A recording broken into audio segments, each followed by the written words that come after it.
Kevin? Hi sir, magandang araw. Hi kuya. Sorry. Okay. Anyway, Nakalag, I think Honchi Yip is Okay. he's in already, I think. Okay. Hi. Yes, Hi. sir, yes. Afternoon. And I think he has a meeting by 5:30 maybe. Can we, Sir Alan, is it okay that Honchi Yip starts? yes. Actually, First one to start. we're going to start with the lecture of Chief. Anyway, we're on, right? Kevin, are we broadcasting? Yes, sir, we are po. Anyway, it's already 5:05 in the afternoon. Again, we would like to welcome everyone to the UMIST webinars. This is the second lecture series for the head and neck lecture. We started off with the thyroid tumor just last week, and today we'll be talking more on head and neck surgeries. We have the head and neck program of the UMIST prepared 2 lectures for you from our 2 foreign guests.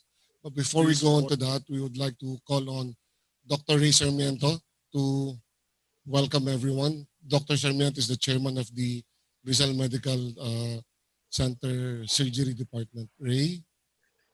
Good evening, everyone. Thank you for joining again this UMIST or Unified Minimally Invasive Surgery Training Program webinar series. And as mentioned by Dr. Benafe, it's our head and neck lecture series this week. And I hope everybody will learn a lot from this series. So thank you, Honchi Yip, for joining us. So without further ado, I pass the mic to Dr. Benafe again. Is Dr. Palinas in? Dr. Palinas is the chairman of the Batangas Medical Center Department of Surgery. Dr. Pali? Yeah, good afternoon, everyone, and welcome to our second of our head and neck lecture series. Currently, we are celebrating, from our side, we are celebrating our surgery month. And this lecture series will add spice to our lineup of our lectures for our surgery residents, interns, and consultants. So again, thank you and welcome everybody. Back to you, Allen. Thank you, boss. Let's call on Dr. Abari, the chairman for the Memorial Medical Center. Anyway, I think Dr. Abari is still coming in and logging in. We would like to introduce the moderators for today, Dr. E.P. De Dios and Dr. Bisquera, the head and neck service for the Rizal Medical Center. EP and Dr. Bisquera. Dr. EP first. Hi, good afternoon, everybody. Hey, Alan. Good afternoon. Thank you, Kuya. Dr. Bisquera.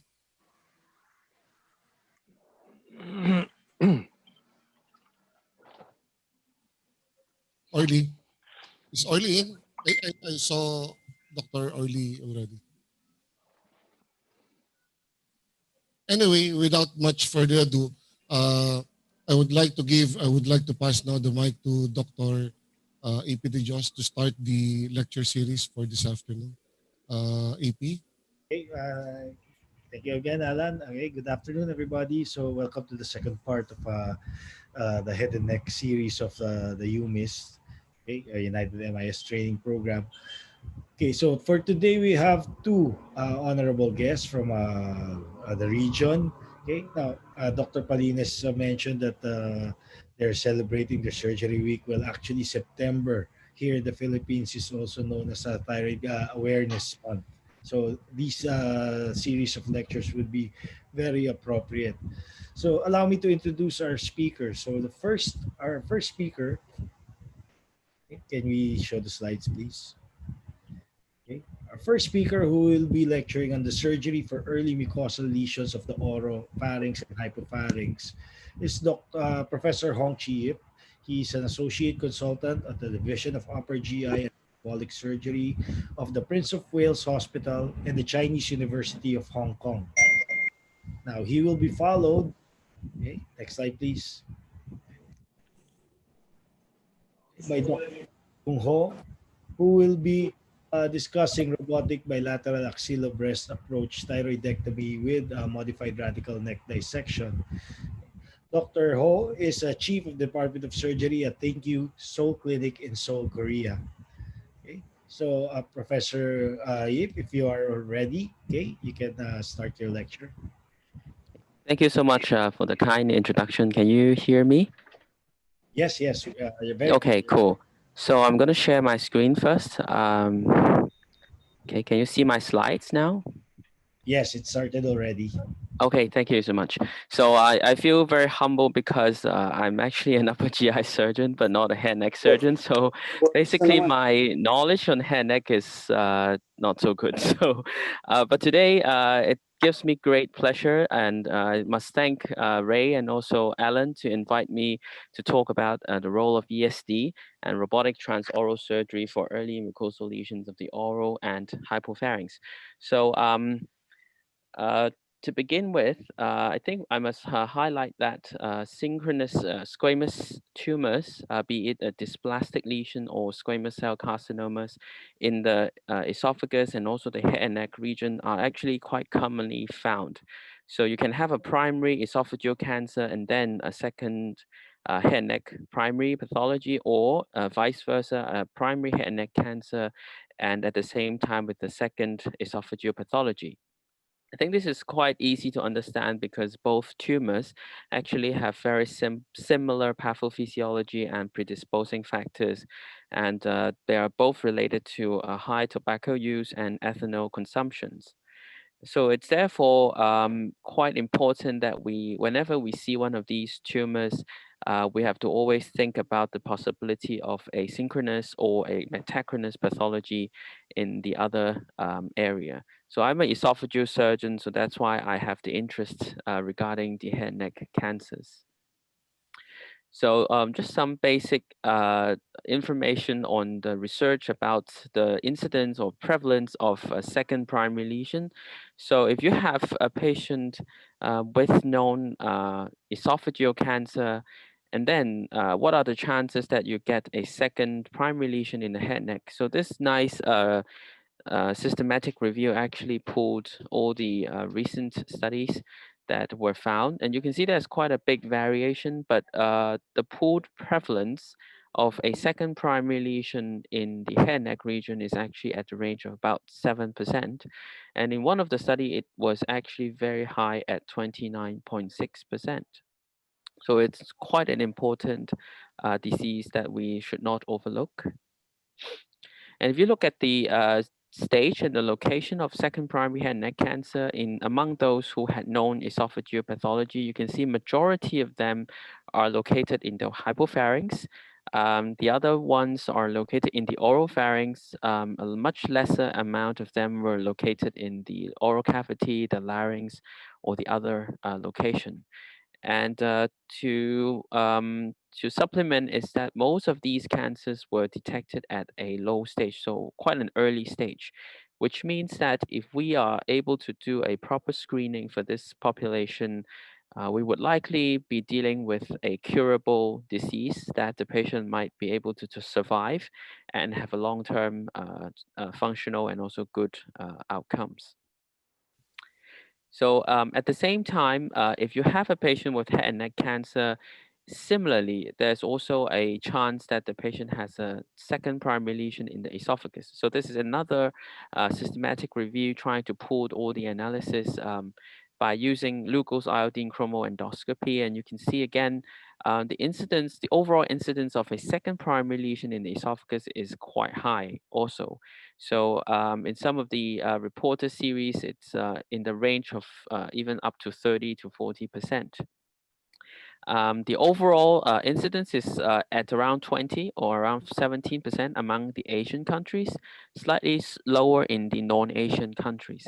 And if we subdivide the lesions according to the location in the head and neck, and you can see that, again, similar to the esophageal cancer studies that I mentioned just now, for hypopharyngeal cancer, there is a high proportion of synchronous or second primary lesion in the esophagus.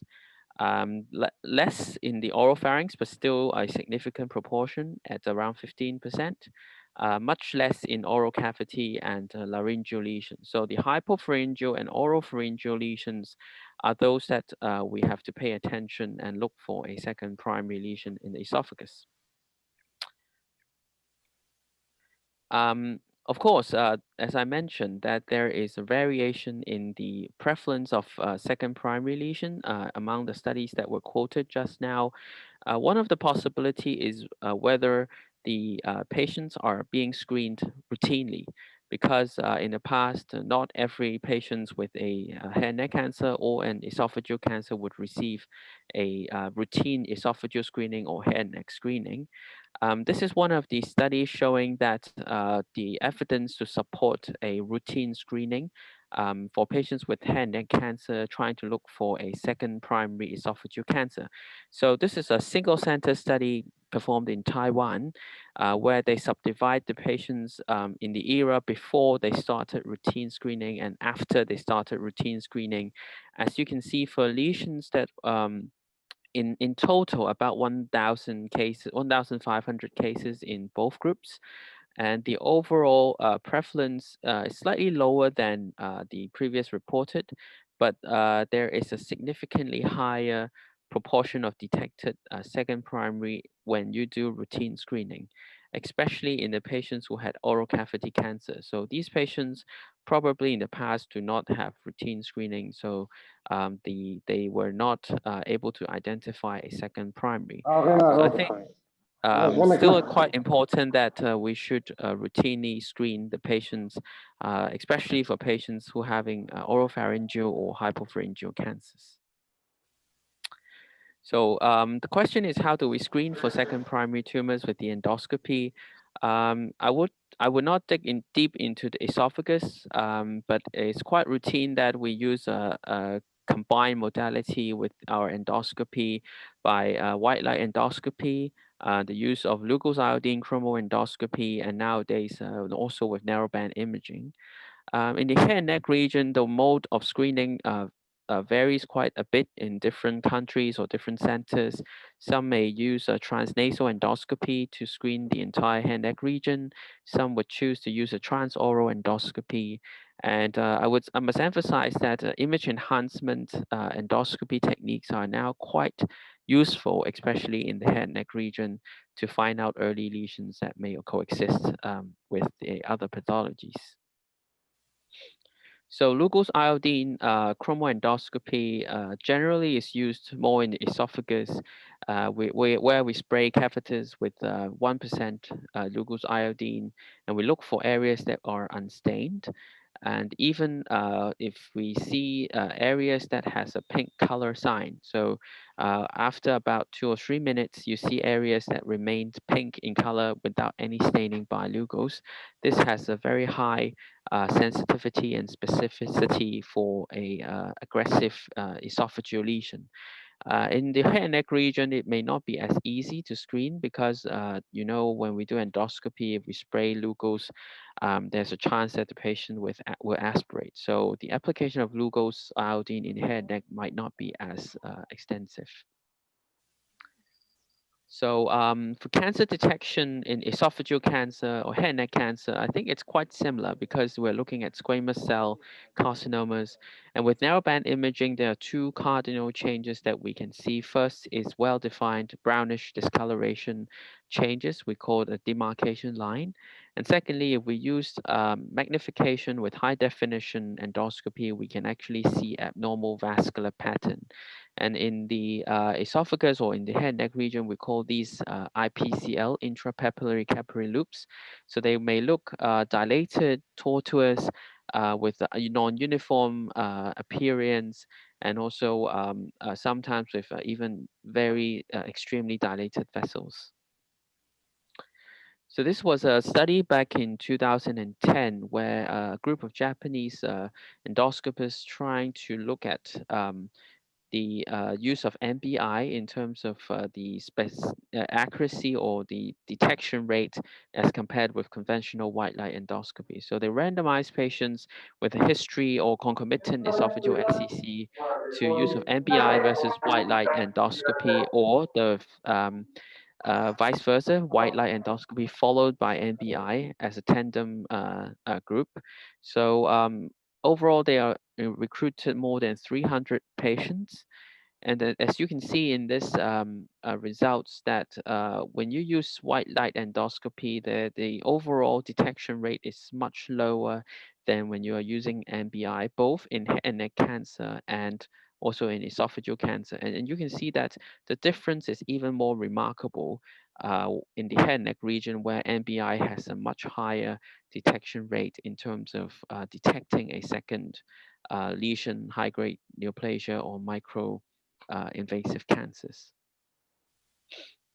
Of course, screening of the head and neck region is not easy with the endoscopy because most of the time the patient might have quite significant discomfort. We're eliciting gag reflex with the patient. There are many hidden spots or blind spots in the oropharynx or the hypopharynx. And as I mentioned, early lesions tend to be quite subtle in terms of the white light appearance. The use of transnasal endoscopy is very common, but at the moment with the current technology, the transnasal scope actually has quite a low image resolution as compared to the transoral OGDs, and we don't have a magnifying power. The good side is that it probably will induce minimal gag reflex. So in our practice, we usually perform a transoral endoscopy because we want to get more high definition imaging, and sometimes even with magnification. So there are ways that we may be able to improve the assessment of the oropharynx or the hypopharynx. One of it is how are we using our sedation. So this is quite an interesting study performed in Japan, with a single-centered study trying to look at the best type of sedation or analgesics to use during a pharyngeal screening.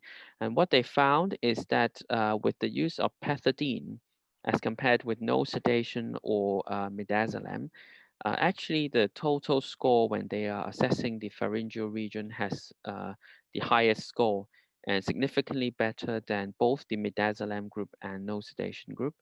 The difference is most remarkable in the piriform fosses, where the assessment is most difficult, and the discomfort score is also similarly lower than when you give no sedation. So, of course, when we're doing endoscopic screening, it's quite important we have a systematic assessment starting from even the oral cavity, and also screening of the oropharynx starting from the uvula, bilateral oropharynxes, the tonsils, the posterior wall, starting going down to the epiglottis, the vallecula, and then towards the larynx, as well as the bilateral piriform fosses. And also, it's quite important that when you're screening the piriform fosses, there are quite a lot of blind spots. So there are ways that we would try to improve the visualization of the piriform fosses. So such as in these two pictures, you can see that the piriform fosses are actually quite well exposed. So the reason is the use of some special techniques. So the use of Valsalva maneuver is actually advocated by many. Sorry. So because if you do a Valsalva maneuver, it opens up the space in the hypopharynx, the bilateral piriform fosses. But if you have a usual conventional mouthpiece, it's actually not possible because the air will actually leak through the conventional mouthpiece. One of the method is to use a specially designed mouthpiece. So this is called a Valsa mouth. There is a valve on top of this mouthpiece where this is create an airtight opening when your scope is inside. A very small recent study trying to randomize patients with dedicated mouthpiece and conventional mouthpiece found that the observation score and the observation time is significantly better with this special mouthpiece.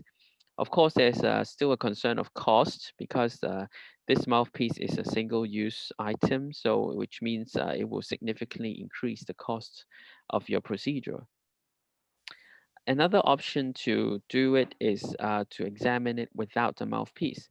So what we do is we ask the patient to close the mouth uh, over the endoscope, but not, of course, not biting onto it, and then blow as we do in Valsalva maneuver. This would require a cooperative patient who are well equipped to obey the commands, and they must not be deeply sedated because they won't be able to follow your instructions otherwise. So we can give a dose of pethidine first, and then try and assess the hypopharynx with this technique. So this is just a short video showing how we screen the oral pharynx and hypopharynx. So in my practice, I almost routinely change to narrowband imaging, even when I was just putting in the scope into the tongue.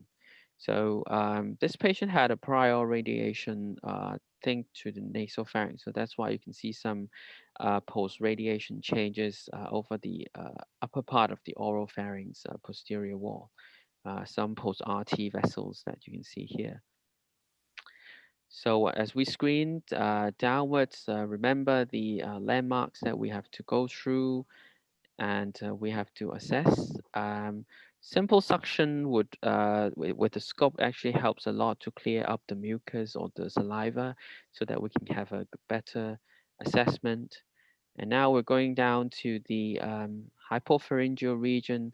So this is when the patient is still not doing a Valsalva maneuver.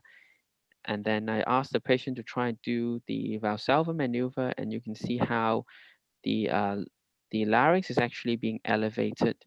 Now the esophageal opening is almost being exposed. Of course, the performance of this is a bit variable, but in good cases, you can actually see the entire oral esophageal hiatus through the Valsalva maneuver. So examples of cases that we can see. So now, again, similarly, we use the scope change to narrowband imaging to screen the head neck region. Again, starting from the oropharynx, this is the uvula, which we can see, bilateral tonsils, and then going down to the vallecula and the epiglottis. A lot of the time, we would see some lymphatic tissues at the tongue base. This is the tonsils, tonsillar region of the tongue base. So once we screen through these regions, we go down to the hypopharynx. And this patient, okay, I want to fast forward a bit. So you can see here at the right side of the piriform fossa, there are obviously abnormal vessels here. So this is what we call abnormal IPCL. And if you look carefully, you can see the brownish discoloration over this region. So this is actually a patient with a very early neoplastic changes, high-grade dysplasia or in situ carcinoma that extends up to the arytenoid folds and going down to nearly almost the esophageal opening at the cricopharyngeus. So there's a component of a slightly larger lesion in the right side piriform fossa deeper part. And so here you can see that there's a slightly nodular component. So this area is probably an area of more advanced disease with a nodular component and almost like a mass and with avascular areas. And then we put the scope in deeper into the esophagus. And actually, this patient had multiple lesions in the esophagus as well. So I'll just show some short think, very short images of the esophageal lesion. This is not a lesion. This is an esophageal gastric heterotopia, but this is an esophageal dysplastic lesion. Again, another slightly larger esophageal dysplastic lesion where you can see it almost involve 1/3 of the circumference of the esophagus. So all the way into with the demarcation all the way up to this almost half of the circumference of the esophagus in the mid distal esophagus. So this is a patient with the 2 disease. And another interesting lesion. So you can see my scope just put in, and now we're not looking into the oral pharynx, but instead in the oral cavity. So this is the floor of mouth, where you can actually see a brownish discoloration over the right side floor of mouth. And if you look carefully, there are actually abnormal vessels where you can already vaguely see. And it seems this is actually encroaching onto the gingival region near the right side of the teeth. So more detailed examination, you can see grossly abnormal IPCL vessels, and which extends posteriorly towards this area. And we did some marking because using white light, this lesion is actually quite difficult to see, and the margin is difficult to identify. And this is what we can see with the marking with the ESD knife. And subsequently, we had our head neck surgeon remove this lesion under local anesthetics, and with the lesion being entirely excised. Unfortunately, this is quite an advanced cancer with squamous cell carcinoma, 2 millimeter depth of invasion. And because the gingival part was quite fixed, so we were not able to resect that part, so the gingival margin was involved. Now we go on to treatment. Of course, one of the most commonly utilized treatment for these lesions can be chemoradiation or radiation, which has a very high curative rate, but also carries the risk of radiation-related problems like cranial nerve palsies, inflammation, xerostomies, etc. So it may induce poor functional outcomes. Local resection, on the other hand, provide functional preservation. And generally, we can divide them into endoscopic resection, or we can also use robotic transoral surgery. So endoscopic resection, indeed, we can do it with the combined approach with collaboration with head neck surgeon or ENT surgeons. So this is called ELPS, so endoscopic laryngopharyngeal surgeries. And what we do is actually putting the patient under GA in supine position, and then we put in a laryngeal retractor. So this is called a Sato retractor, being designed in Japan, where it helps to elevate the larynx so that it would expose the oropharynx and also the hypopharynx better. And you can see me holding the scope. So essentially, this procedure is guided by the scope view. At the same time, you can put in forceps, and even you can use diathermy to do the resection by putting in transoral, very slim instruments. And of course, you can also do it on the other way by doing a ESD type of resection, just using the scope after laryngeal elevation. So this is a short video showing, again, the ELPS procedure being performed over the right piriform fossa. So this is the lesion being seen on white light. Again, very difficult to see. There are abnormality, but not as obvious that you can see on this narrowband imaging. So first, of course, we need to use the scope to identify the lesion. The patient is under general anesthesia, so we added glucose to help to find out the lateral margin. And then this is using the ESD knife, trying to do the marking. So this is after marking, we can see the lesion being completely marked. Similar with ESD, we first inject with a solution in order to elevate the lesion from the underlying muscular layer. And then this is the the knife, the diathermy that we use, that we placed through the oral cavity. So it has access towards the proximal part, and with the forceps, it helps to do the retraction so that it would provide adequate counter traction for exposing the underlying submucosal layers. In the distal part, in this procedure, it was not easy to go with the usual diathermy, so we changed to ESD type of knives, trying to get the distal margin out, and then we switched back to the knife, the diathermy that were used transorally, and this is the last bit where we resect the entire lesion and leave this as the specimen defect. So this was the specimen that we resected afterwards.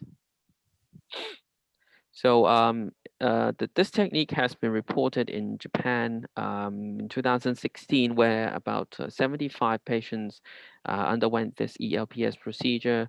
You can see actually the complication rate is very low. So only 3 cases had postoperative bleeding, 10 cases transient emphysema, but probably minimal detrimental outcomes. And the survival was excellent at 90% over 3 years' time. The other method that you can do is actually just doing a conventional ESD or EMR, CAP EMR type of procedure. This is quite an early results from Muto, where they again did quite a number of endoscopic resection for pharyngeal dysplasia or early cancers.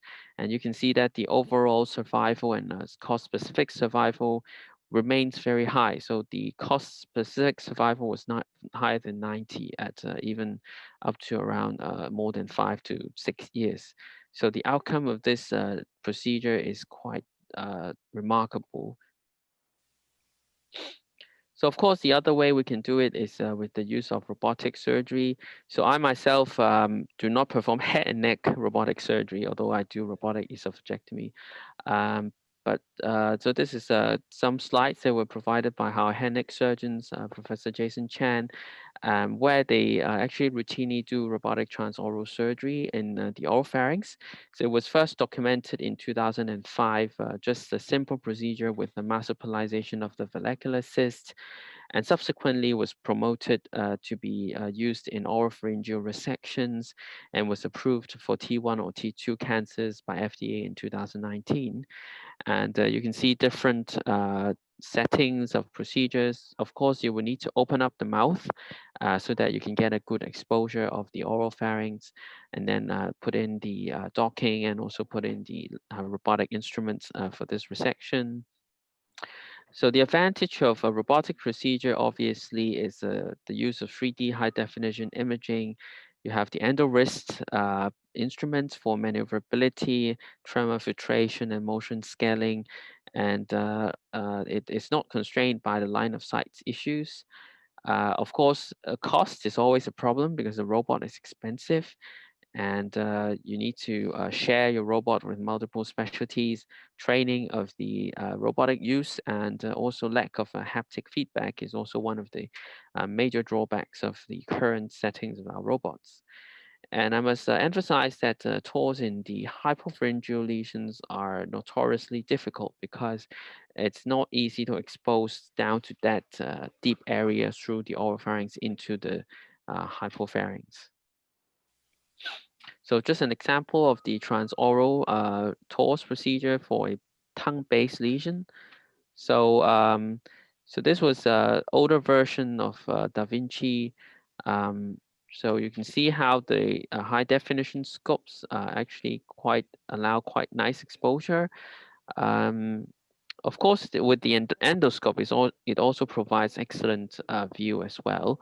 So the added benefit is the use of the robotic instruments where it's flexible with the endo-wrist technology. So you can actually go through this narrow space quite easily and resect this adenocystic cancer over the tongue base. So there are exciting improvements in our robotic instruments. So you probably have heard about this Da Vinci SP. which is called the single port system, recently already in the market, where it actually comes out from one large port of 2.5 millimeter mercury cannula, and then it has stereoscopic binocular cameras and three 6 millimeter flexible instruments. So it can be one of the application, especially for transoral surgery, because of the limited space provided by the oral cavity. So we were involved in one of the earlier study of this Da Vinci SP with the head and neck surgical team back in 2 or 3 years ago. So you can see this is the docking procedure. So the docking is quite simple. You just put the two and the 2.5 centimeter cannula in and rotate, and then you can put in the camera,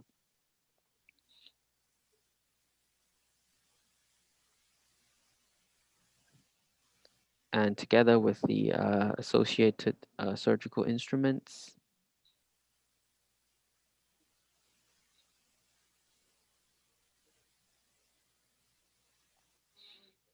And then target into the oral cavity. So this is the view that you can get with all the three instruments inside, and you can see the larynx already with this view. So quite an exciting a new technology. So one of the first cases that we did with this robotic single port system.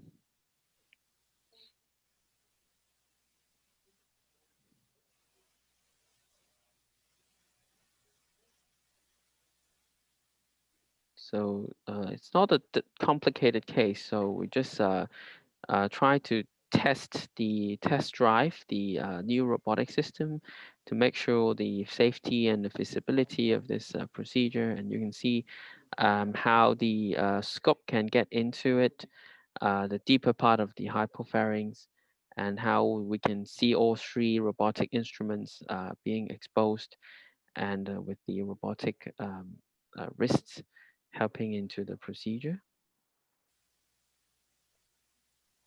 So interest of time, I think I'll probably skip.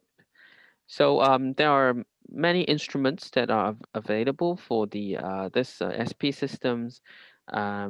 Commonly the fenestrated bipolar or the Maryland bipolar, but it also comes with scissors, hook, cauteries, spatulas, clip applier, needle drivers, and availability of bipolar as well. So this video shows how the needle driver can be used for suturings in the narrow space with this system. And the lower video shows this is a patient with a stricture of the neopharynx that we use this same system to try and negotiate and do a septotomy of this neopharynx stricture.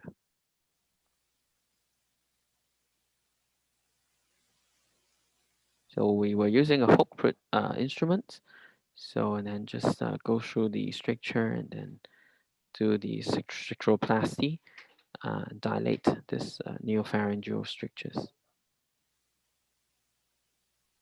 So in conclusion, screening and detection of pharyngeal cancers is important to identify early lesions amenable for local treatment and with good surgical outcomes. Endoscopic resection is able to achieve curative resection with excellent survival while maximizing the functional outcomes. And also, robotic assisted approach is another excellent alternative procedure, mostly enabling access for oropharyngeal lesions. And there's a potential for increased utilization of this with a newer generation of single port robotic systems. So thank you very much for your kind attention. Thank you very much, Dr. Han. Let me just check if we have some questions for you. I hope you can still stay for a few more Okay. questions. Okay. So, Kevin, do you have any questions on your side?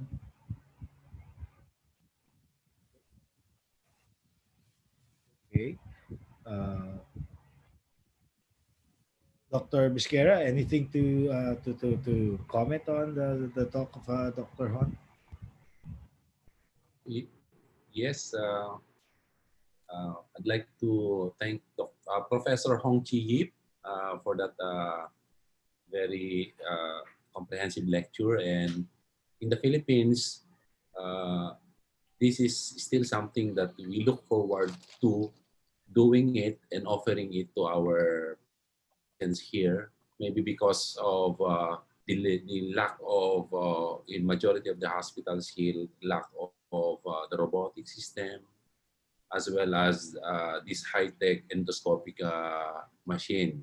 But anyway, I just would like to emphasize that really in head and neck cancer, we should not be limiting only our assessment in that area, in the head and neck region, because as Professor Hong Chi Yip mentioned, that either way, if you have an upper GI cancer, there can be an, we say, synchronous lesion in the oral cavity, oropharynx, and even the hypopharynx. And vice versa, if you have oropharyngeal cancer or hypopharyngeal cancer, you may have also the chance of having a synchronous esophageal or even to the rest of the upper GI area, a synchronous lesion. So again, with regards to that possibility, it must always be emphasized the role of comprehensive or thorough workup in all of those areas, utilizing now all the advantages of the endoscopy, the wide narrowband imaging, and of course, it will the result of which will now affect our plan of treatment, whether we deal with both of it or we deal with only one lesion. So again, we'd like to thank Professor Chin, Professor Hong Chi Chi for that lecture. Thank you, Back to you, Frank. AP. Okay. Thank you, Dr. Bisquera. Okay.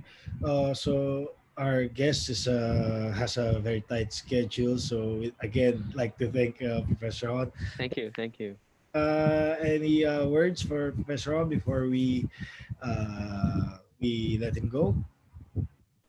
AP, maybe I just would like also to add that currently what we do for oropharyngeal and even hypopharyngeal is in the open technique, it can be approached through the neck, or Yes. if it is oral cavity lesion, we approach it transmandibularly. So it can be a Yes. mandibular swing. So therefore, this patient may end up having some swallowing problem after the surgery, as well as maybe speech problem. So by applying now these modalities, endoscopic treatment, and even robotic treatment, the advantages now will be very clear, which is preservation of function, speech, and swallowing.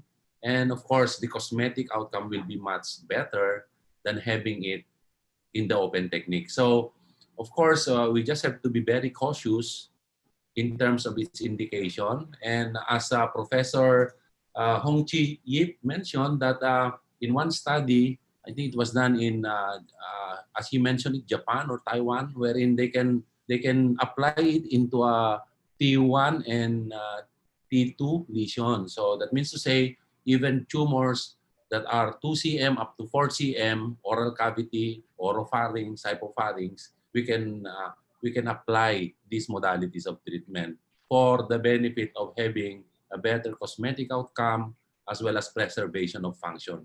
Of course, taking into account the possibility of having a good margin or a positive margin using these modalities, of course, to get the best outcome.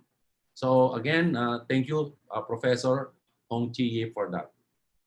Thank you. Thank you. So thank you very much for giving us your time and for a very good discussion on the topic. Okay. Thank you. Thank you. So goodbye. Thank you. Okay. Okay. So well, according to Dr. William Lim, the procedures already being performed at St. Luke's Global City. Okay, it's good to know. Okay, so again, to discuss robotic bilateral axillary breast approach in thyroidectomy with modified radical neck dissection, on Dr. Kang King Ho. Sir?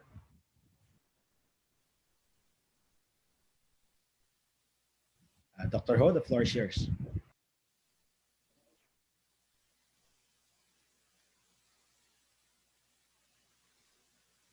Okay, I'm Dr. Kyung-ho Kang, an endocrine surgeon in Seoul, Korea. I'm very honored to be invited here. And actually, Philippines is my very favorite places. I spent many times holidays in Cebu, Clark, and Manila, and I hope to visit there again soon. My today's topic is BABA robotic surgery for advanced thyroid cancer.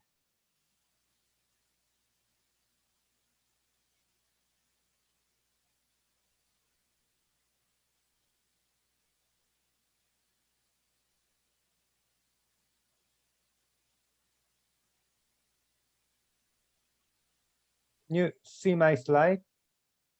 Yes, sir. We can see it clearly. Yeah, okay. I perform BABA robotic surgery. It is called bilateral axial breast approach. It needs 4 incision for trocar insertion. Originally, the wide flap dissection of BABA surgery is a drawback, but I modified the flap dissection method to minimize the dissection area. And with modified flap dissection method, I could lessen the postoperative pain and surgical stress. We compared the surgical stress and postoperative pain between open surgery and robotic surgery. And in interleukin 6 and VAS score was less in robotic surgery compared to open surgery. And modified, these are features of modified flap dissection, minimal blunt dissection, minimal hydro dissection, lessening area of flap dissection, sharp dissection under 3D Da Vinci setting. This is a video clip. I mark some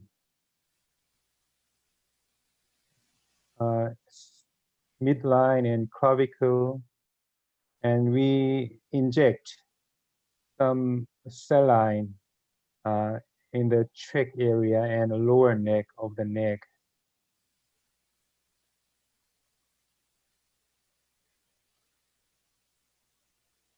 After the saline injection in this area, we need 4 incisions for trocar insertion, like this.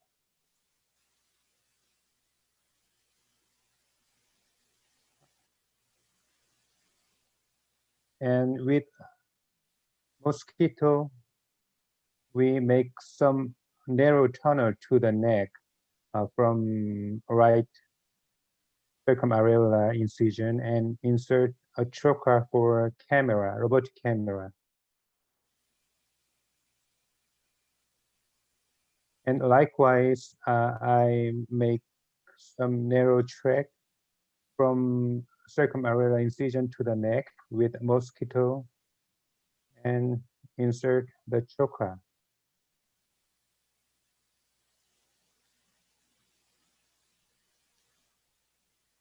And before robotic docking, under endoscopic setting, we make some minimal space for docking of robot. It is the space inside. Through the left circumareolar incision, I put the harmonic scalpel, and through the right circumareolar incision, I put the endoscope. We just make very small space before docking of robot, and insert a robotic trocar through the left and right axillary area. This is scenery from the outside. like this. Through the left axillary incision, I insert the robotic trocar. Likewise, I insert robotic trocar through the right axilla. And we dock the Da Vinci robot. This is a Da Vinci SI system. After docking of the robot, we under the robotic setting, we continue the flap dissection. Under the 3D imaging, we can get very clear vision, so it is very easy to continue to proceed the flap dissection.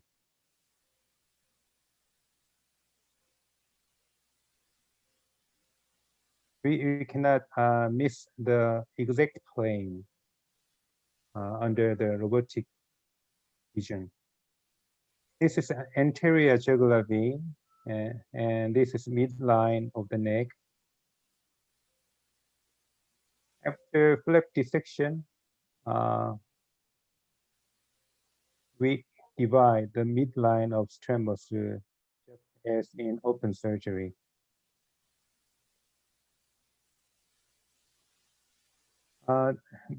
These are advantages in the modified flap dissection method.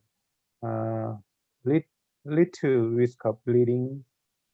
We can make even flap thickness, and risk of flap burn is very low, very rare, and no disturbance by saline injection. It's less invasive and it leaves less pain and less adhesion, and it takes less time. Yeah. For robotic docking and flap dissection, we need only less than 10 minutes. No need of specific instrument. We just need a mosquito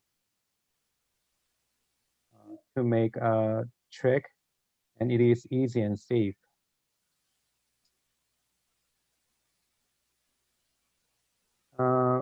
As you know well, the diagnosis and treatment of well-differentiated thyroid cancers is changing to very conservative way. Thyroid nodule in ultrasound, even if it is highly suspicious, FNA is recommended only when it is larger than 1 centimeter, and FNA for smaller than 1 centimeter, it can be overdiagnosis. It is a strong recommendation of American Thyroid Association. And active surveillance of very low risk cancer is advocated by American Thyroid Association.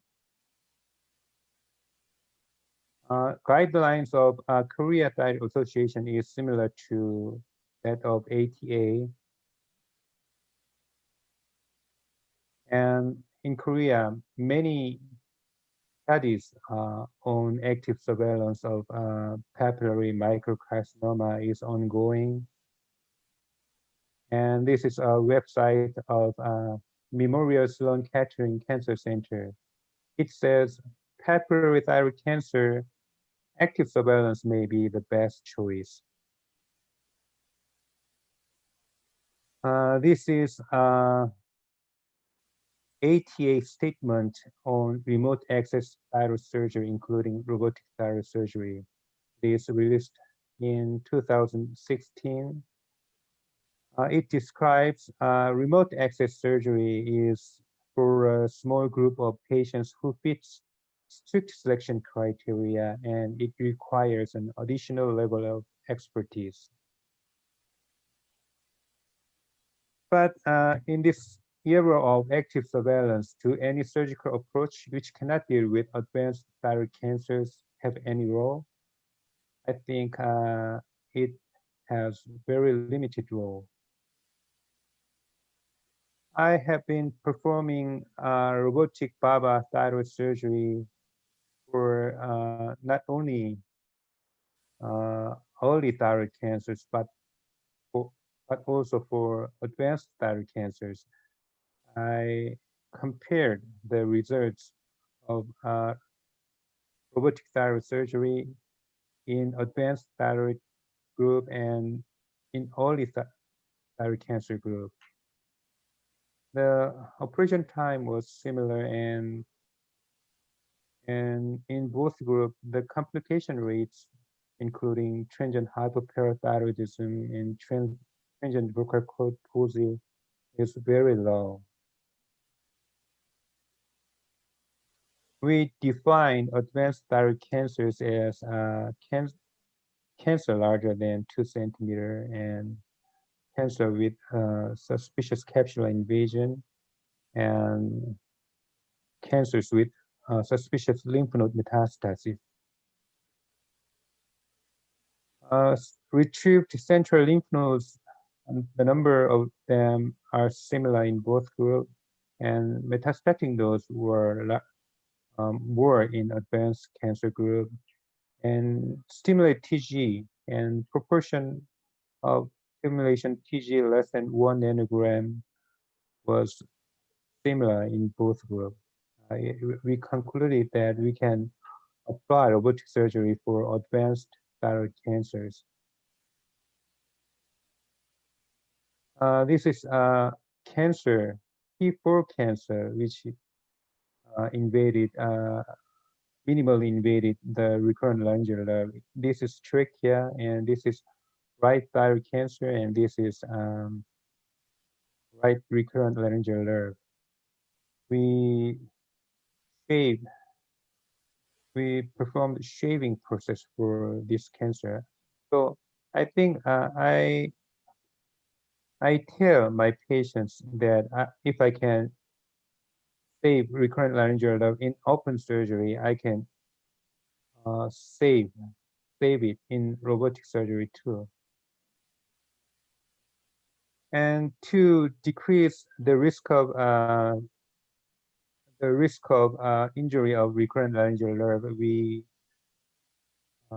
use continuous intraoperative URI monitoring, and we can apply this technique in robotic surgery too. We dissect to find the vagus nerve, and the vagus nerve, right vagus nerve was exposed, and the probe is placed to the vagus nerve.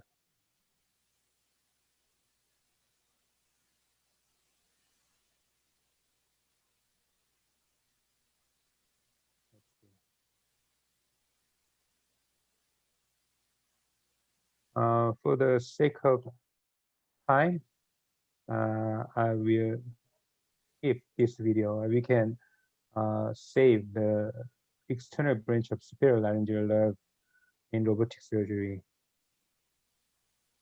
And this is a case. I think this is one of the most advanced thyroid cancer I ever performed in I performed robotic surgery, and her chief complaint, 20 years old female patient, and chief complaint was anterior neck mass detected by herself. No past medical history, and in physical examination, right side 5 centimeter hard mass was palpable. This is ultrasound of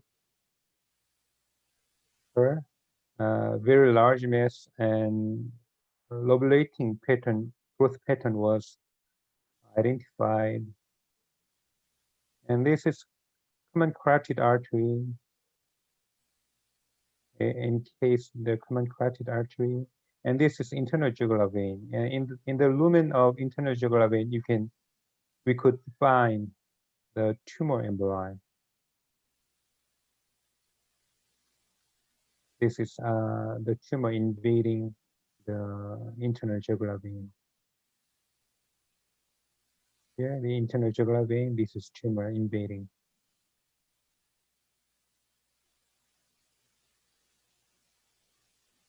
FNA and core needle biopsy result were microfollicles with nuclear atypism suspicious for follicular carcinoma. BRAF mutation was wild type. This is CT scan, like in ultrasonography. This is tumor lobulating growth pattern, and this is internal jugular vein, common carotid artery. This is the tumor in the lumen of internal jugular vein. This is invading site.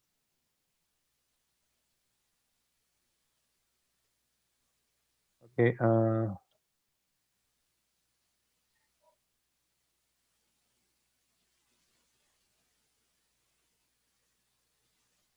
We applied robotic surgery for this patient. This is pyramidal lobe. This is thyroid cartilage, and this is thyroid. This is trachea. This is thyroid isthmus.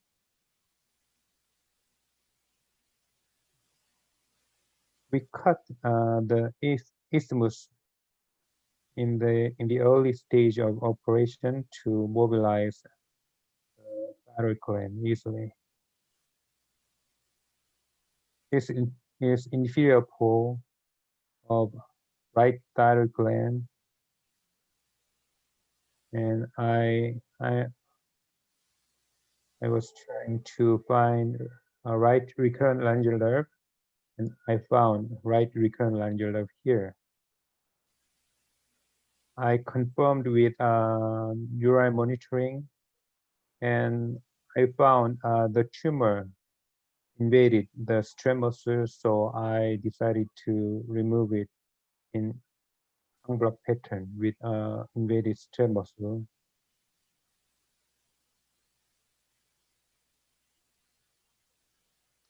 And this is common carotid artery, and this is tumor. This is internal jugular vein. Maybe here the tumor invaded the internal jugular vein. Nowadays, I use a needle retractor, but this video is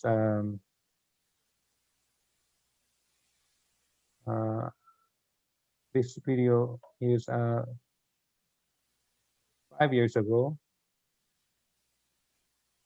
I dissect the distal part of internal jugular vein for ligation, and I move to the proximal part of internal jugular vein.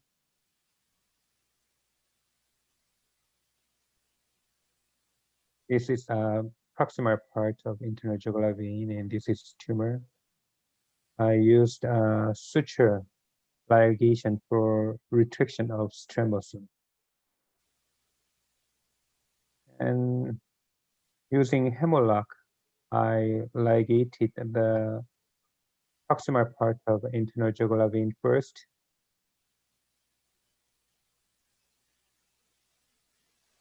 And likewise, I ligated the distal part of internal jugular vein.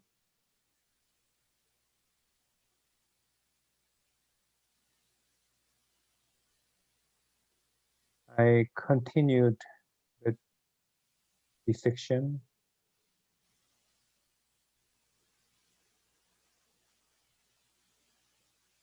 This is lateral surface of tumor, and this is lobulating tissue. I was not sure it was a tumor or normal thyroid tissue, but I should completely remove the thyroid tissue or tumor tissue. This is the right recurrent laryngeal nerve. Fortunately, the tumor did not invade the recurrent laryngeal nerves.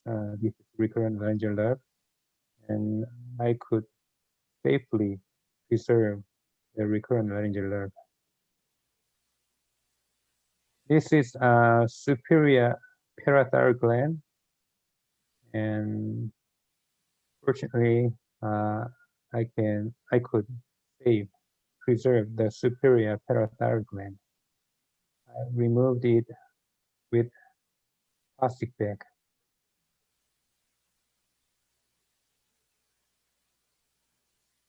This is pictures of surgical specimen. The tumor invading internal jugular vein, and when we open the lumen of internal jugular vein, the tumor, protruding tumor was found. But fortunately, there was no tumor emboli. The lobulating growth pattern thyroid tumor was found. In the frozen biopsy, poorly differentiated thyroid cancer was suspected, so total thyroidectomy and prophylactic central lymph node dissection was performed, and the patient was discharged on postoperative third day without any transient complications. This is a pathology report. Widely invasive follicular carcinoma was found, and blood vessel invasion was present, extensive, and a lymph node metastasis was not found.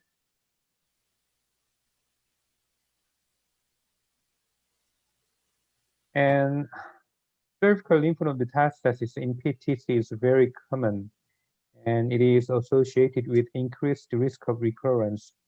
And gross lymph node metastasis has impact on survival too. For lateral neck lymph node metastasis, lateral neck dissection is necessary. And for this surgery, we need very long transverse cervical incision. We performed robotic modified radical neck dissection by bilateral axillary breast approach for papillary thyroid cancer with lateral neck metastasis. We published in 2013. To remove the blind spot in the lower neck, we elevated breast with elastic bandage like this.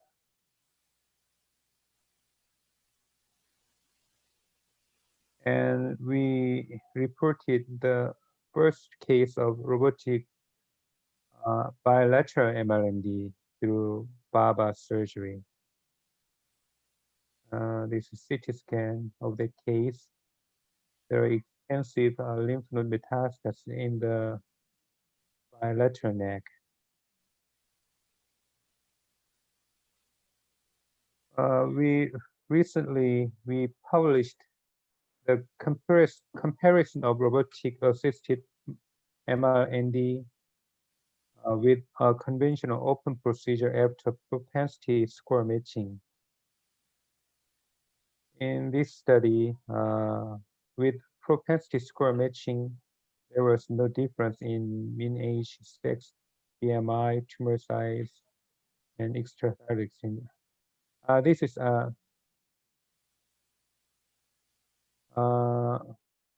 before propensity score matching.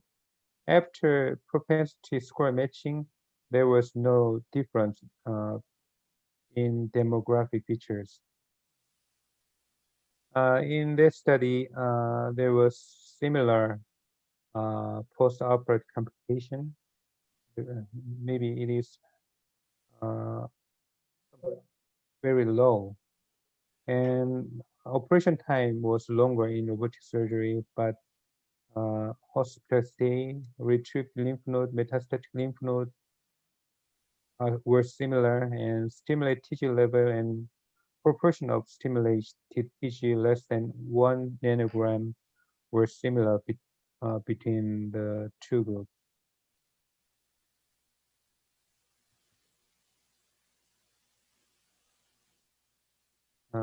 This is a trachea, and this is the left side. This is video clip of central neck dissection.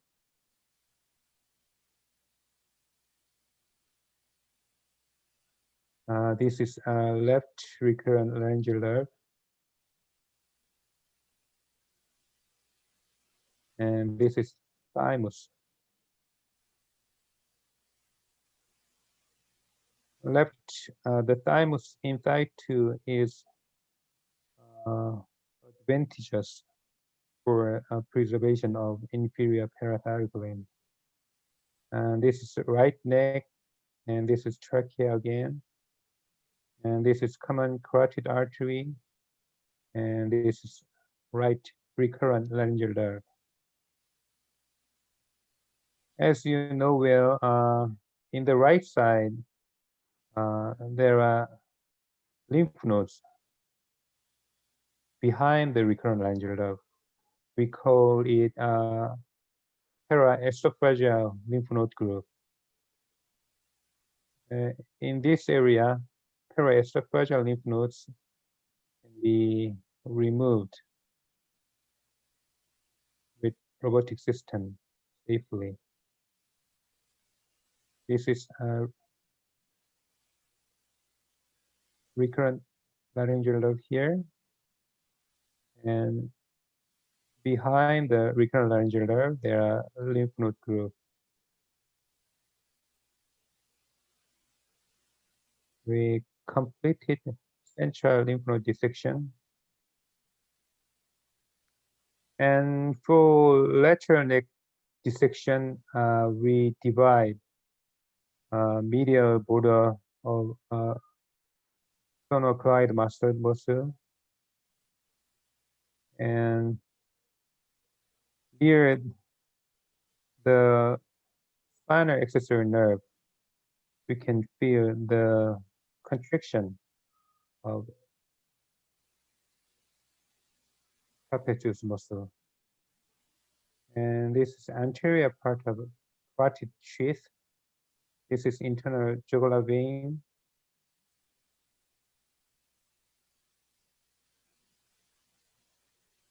This is level 2A area.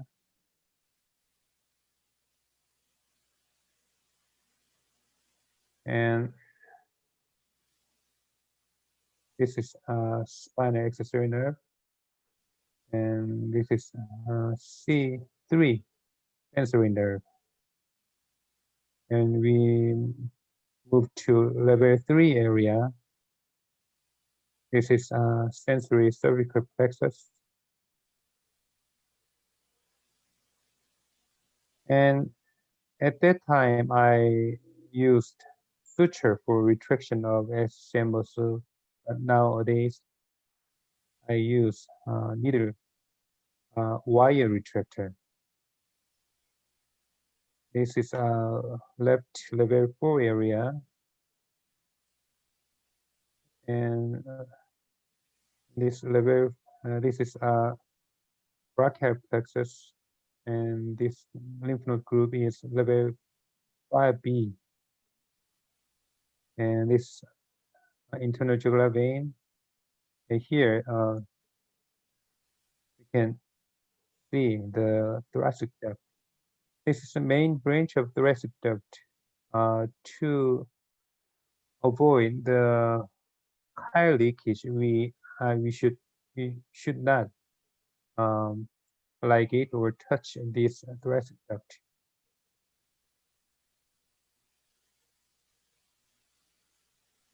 Thoracic duct is preserved safely, and small branches of thoracic duct can be managed with harmonic scalpel or monopolar electrosurgery. And this is left level 4 area.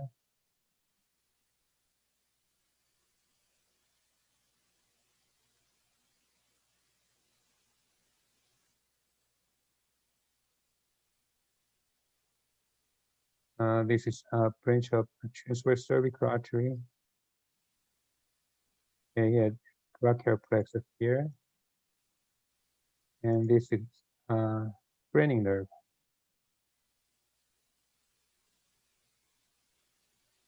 And this is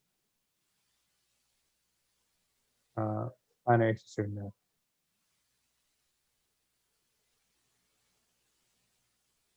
Okay, and my email address is here. And if you have any question, please email me, please. Okay. Thank you very much for your attention. Thank you very much, Dr. Kang, okay, for showing us that these procedures can now be extended to more advanced disease. Okay.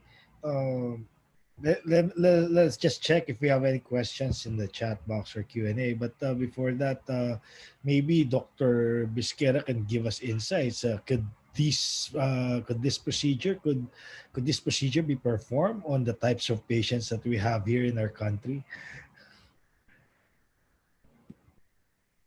Yes, AP.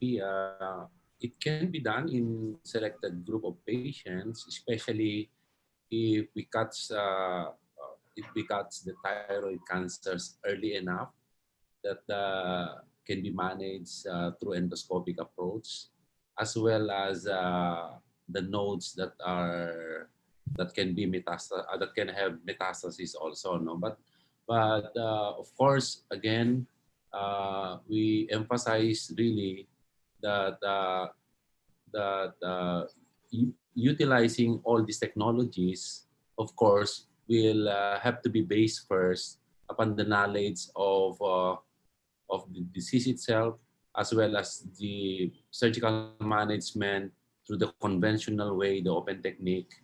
And then once we have mastered maybe the management of this through the conventional way, then we can extend now our approach utilizing this endoscopic approach and even the robotic approach, just to at least offer to our patient some other technique that can give them the benefit of having less stress as surgical stress, as Professor Kang Hyung-Ho mentioned earlier, as well as better cosmesis because of the hidden scar as a result of the approach for the surgery. So, but of course, if we are dealing with majority of our cases in the Philippines, wherein we have advanced thyroid cancer most of the time, maybe it's there will be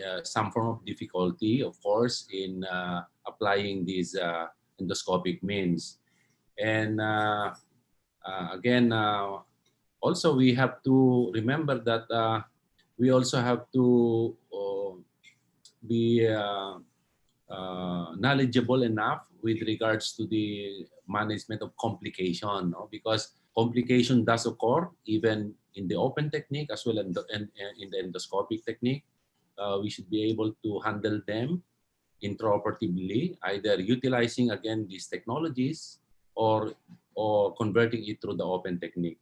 Because still, even though our main objective of treatment is curative, still the safety of the patient is our priority during the delivery or during our surgical care to our patients. So again, AP, it's just good that really, as you have said, we have learned that the indications of robotic thyroidectomy has already expanded into also removing the lymph nodes, and it is something that we look forward to again into doing all of those things in order to widen up our armamentarium in our surgical care for thyroid cancer patients in the country. So back to you, AP.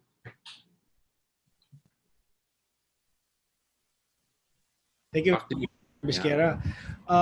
There's a very practical question here in the chat box. Dr. Kang, do you encounter any difficulty with extracting large specimens, say specimens larger than 5 centimeters? Okay, before I answer that question, Dr. Uh, Olino, Dr. Olino commented very important thing. You should be very interested in new technology, but we should not sacrifice patient safety. patient safety and the cure of cancer is the most important thing. And yes, of course, sometimes I'm I feel some difficulties with extracting large thyroid nodule. Um, in that case, we extract. We usually extract the thyroid specimen through the left axilla incision. Uh, for small thyroid nodules, we need not to extend the incision, but thyroid nodule large enough, we should extend the axillary incision. So, but it is merely skin extent of skin incision. Dissection area is limited, so uh, it it do not leave any difficulty of patient. Is it enough answer? Okay, thank you very much, Dr. Kang. Any other questions from our other panelists? Dr. Biscari is also a surgical oncologist. I'd just like to ask him, will you have an issue with not doing an en bloc resection for cancer? Hmm. Oh, what do you mean for thyroid lymph nodes? Yes, yes, sir. Yeah. You're right, but I think thyroid cancer is not is somewhat different from other cancers.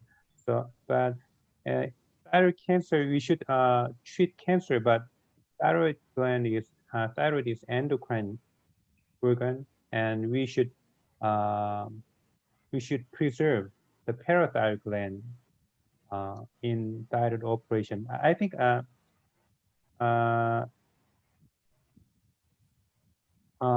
divide. Firstly, I just remove the thyroid gland completely with capsule dissection, and then I perform central lymph node dissection. I think in thyroid surgery, it do not offend the principle of en bloc dissection.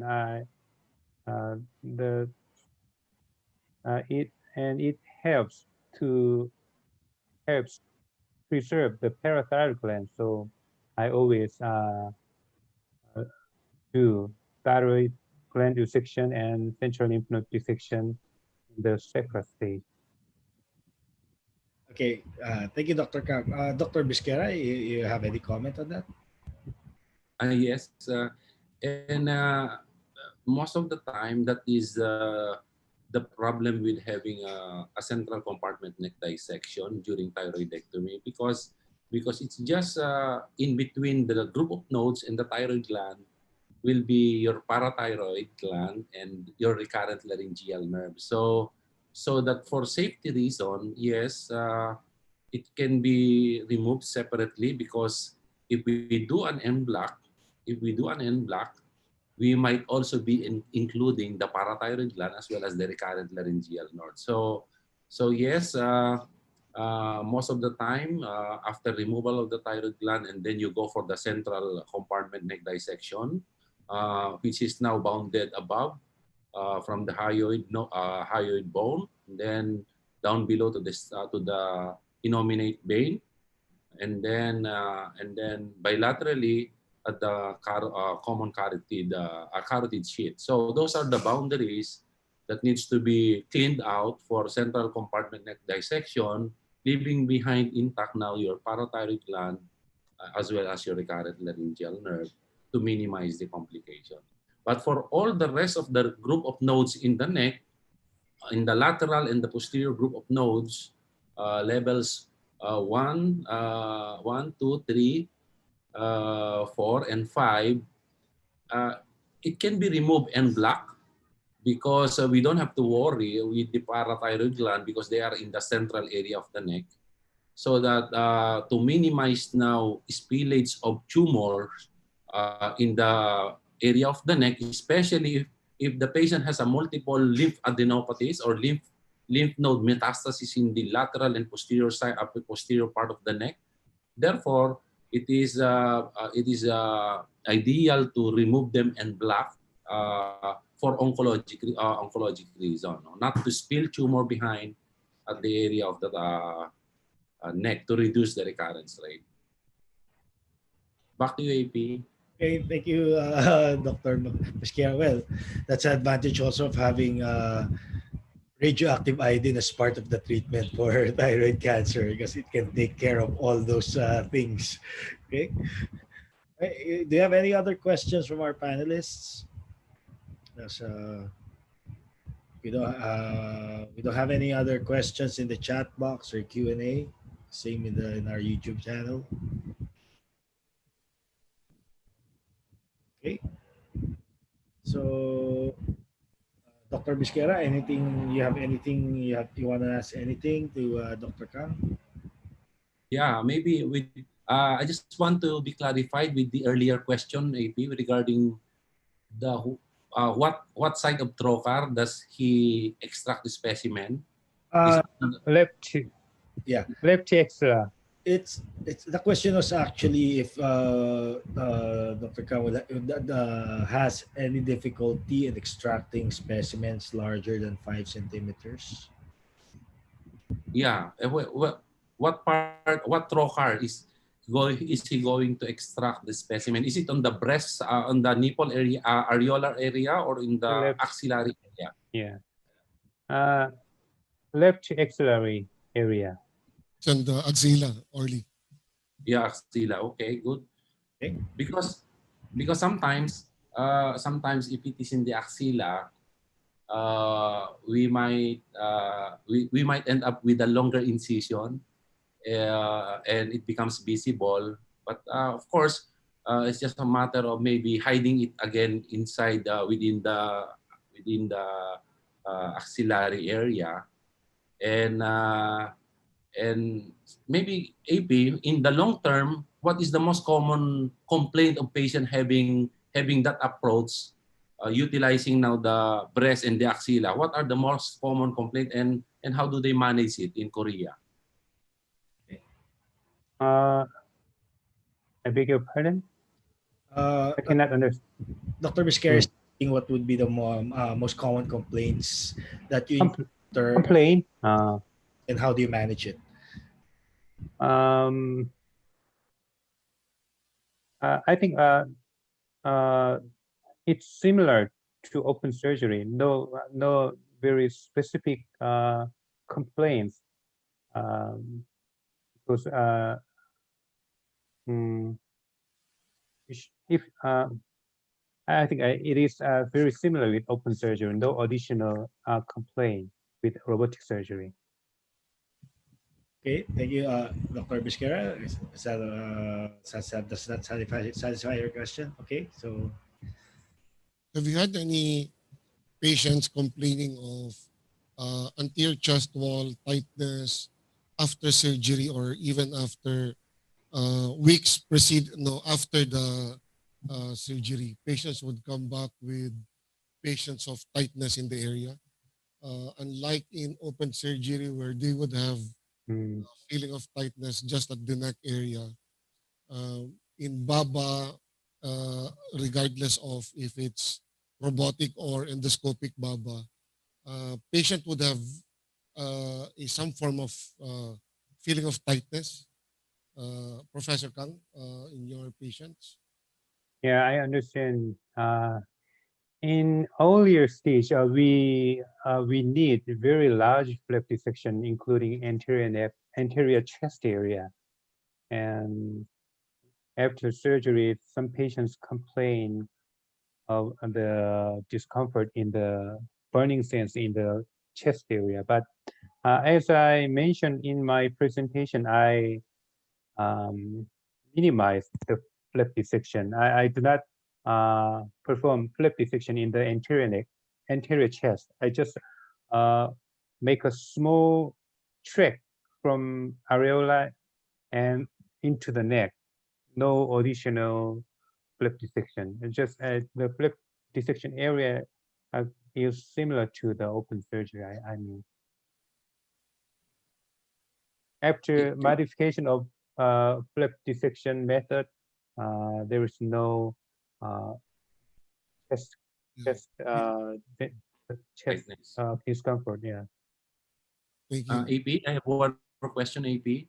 Go ahead, Dr. Biscara. Yeah, Professor Kang, Yeah. in situation where you need to go back, like for example, you did your surgery for a benign thyroid nodule, Yeah. and then the pathology came out to be malignant, and you need to go back for a completion thyroidectomy.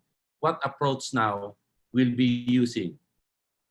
Yeah. I have some experiences of reoperation with robotic surgery. Um, as you know, after 2 weeks of the first operation, the adhesion is very problematic. But within the first or second week, the flip adhesion is no problem. So it is uh, uh, easy, very easy to make a flap in the surgical area. Yeah, No problem reoperation with robotic surgery. yeah. How about the use of drain, Professor Kang? The use of drain, is Yeah. it routine? I usually in open surgery, I do not need drain after surgery. Similarly, in robotic surgery, I do not insert drain. I maybe for 4 years ago, since 4 years ago, I do not insert any drain. But in left side lateral neck dissection, as you know, well, there's some lymphatic fluid can leak from left neck area. So in the left neck dissection, I use drain. In other cases, I do not use drain. Okay. How about management of complication, Professor Kang? Like for example, post-op bleeding, uh, like hematoma. How do you approach Yeah. it? Uh, mm, I have uh, I have no experience uh, of reoperation because of postoperative bleeding, but sometimes postoperative minor bleeding can occur after operation. We can manage it with compression of expected bleeding site. And after using the harmonic scalpel, I think thyroid operation uh, is safer than before. The bleeding is very rare after using harmonic scalpel. Okay, so AP, have we asked Professor Kang with regards to the limit of thyroid nodule that Okay. yeah? That was what I was about to ask you. Showing us, you have just shown us that you can do this procedure even for more extensive disease. What's your threshold? Uh, Uh, Sometimes in Korea, there are many patients, many Graves' disease patients with large goiter.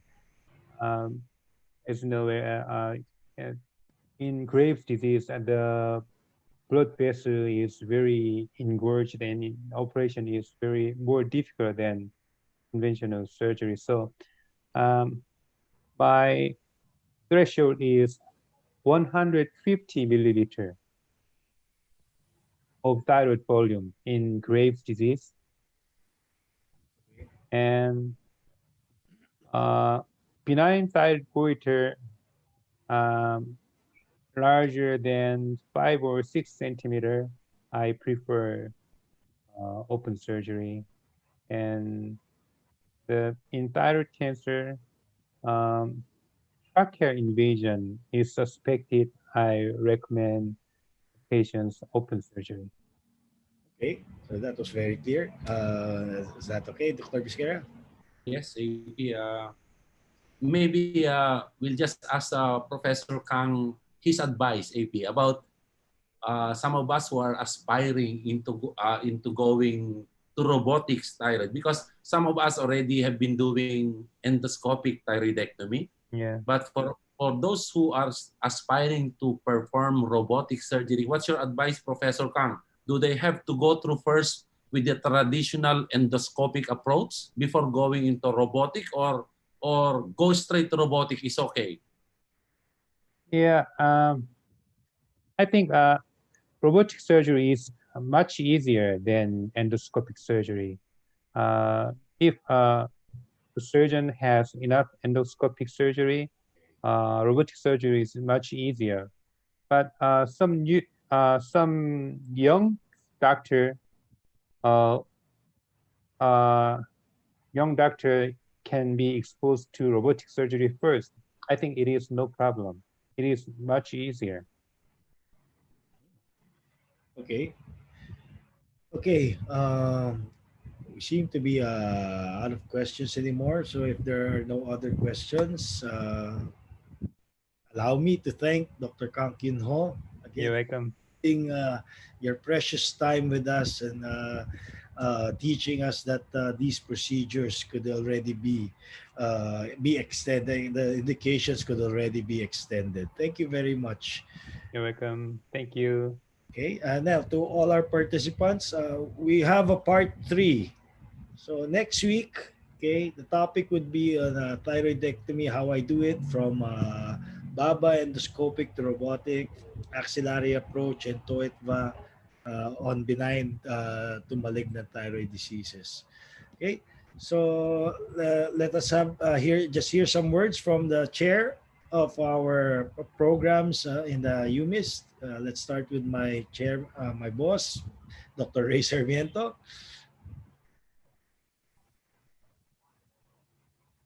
Dr. Sarmiento, you still in?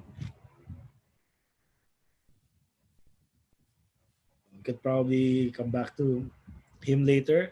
Dr. Abari, my classmate. Hi, V. Nice uh, to hear from you again. Yeah. Well, we really had a very interesting night right now, and yeah, with the new trends and new tricks on the slides. Actually, with the laparoscopic and robotics neck dissection, it's really new in the Philippines. We thought we could not do it robotically or laparoscopically. But again, thank you. I would like to thank Professor Heap and Professor Hang for sharing their time and their expertise, teaching us new tricks and how to do it. Uh, I hope all the participants would go to the next session of our series. So with that, thank you, AP again, and especially Dr. Biscara also. Thank you for all the advices and the new tricks. So with that, thank you again, and good evening to all. Back to you, AP. Thank you very much, Dr. Abari, and the chair of the Batangas Medical Center, my team captain in the accreditation committee, Dr. Palines. Yeah, good evening again, everyone. And thank you, Dr. Kang and Professor Jeep, for sharing your expertise. And also Dr. AP and Dr. June Bisquera for making this session very interesting for all of us. And again, I would like to take this opportunity to greet Dr. Omi Abari. Happy birthday. Thank you, and have a nice evening, everyone. Okay, thank you, Dr. Palines. Happy birthday, Dr. Abari. Okay, and then the chair of the Rizal Medical Center, JP, thank you very much. Dr. Jim Bisquera, thank you very much. Dr. Juan Chief, Dr. Tang, thank you very much for this very informative evening. So, and I'll keep, I'll pass on the mic to Dr. Benefe. To Dr. AP again, sorry to probably close the Okay, session. thank you, Dr. Dr. Vizquera, any words for our audience? Uh, yes, AP, I'd like to thank also all our participants, AP, who join us tonight again, and hope to see them again in the future. And thank you, Professor Kang, for being with us today.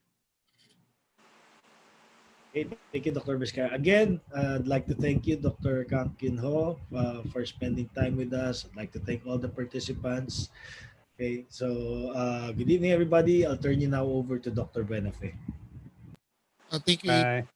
I think the kudos to the head and neck service of the UMIST, especially for the head and neck service of Rizal Medical, headed by Dr. Bisquera and Dr. AP De Jos. This program was actually prepared by their unit, by their service, and I think we covered all from basic to the more advanced one. And next week, I think they're offering the How I Do It sessions. So it's another week to look uh, to look at, and we will be expecting more from the head and neck service next week. Anyway, we would like to thank everyone, Professor Kang and Professor Hunching Yip, for gracing our webinar again for this week. Thank you. Thank you so much. Good night, everyone.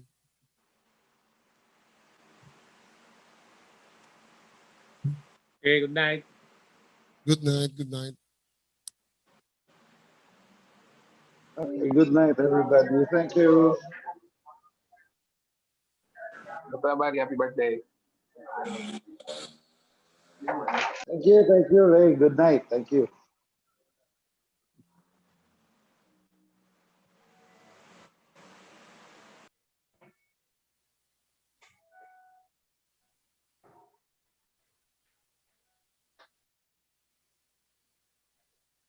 Ay, nagkaroon ng